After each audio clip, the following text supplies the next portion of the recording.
呢期嘅對手係蕭空震，若果我話可以乜嘢佢嘅話，大家可能會覺得我喺度吹水。但作為一個資深嘅對抗狼，我馬同你講，仆街，李斌啟大啊，都幾狼。不過唔緊要，識我吹水強嘅就知，我除咗抽得之外，仲皮夠粗，肉夠厚，想殺我冇咁容易。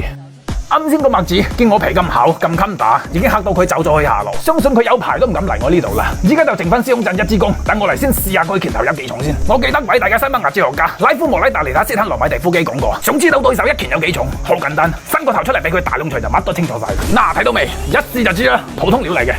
咁喺對戰中殺人誅心嘅嘢，莫過於懟冧咗對手，仲要成埋個氣包。喺《孫子兵法》第5章第7條講到：攻城為下，攻心為上。吹騰佢嘅意志，往往被死火個大嘢嚟咗，定啲嚟直抽隻，我幾時有經過啊？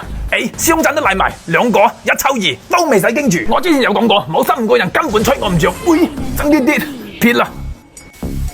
兄弟頂住，我轉個彎就到。兩個陳宇有得搞，執人頭，我強項嚟嘅，直頭咩都唔使諗，衝上嚟就劈，搞掂咗一個，呢一刀唔使急，等住個蕭空震。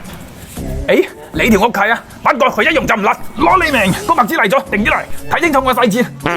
未使驚住，表面上睇我呢個氣量要反殺佢，幾乎係冇可能嘅。但你唔好唔記得，我除咗驚人嘅手法，仲有鋼鐵般嘅意志。我一嘢落矮，喂！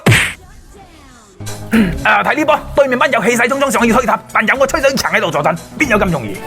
喂，情況好似有啲唔妥啊！隊友上咗去，唔使急，睇定啲，執個人頭。喂，死火！我冇技能，喂！靚仔想走，我一時仆街，呢鑊弊家伙，重劍推，你條反腸咁搞係嘛？好，你好嘢。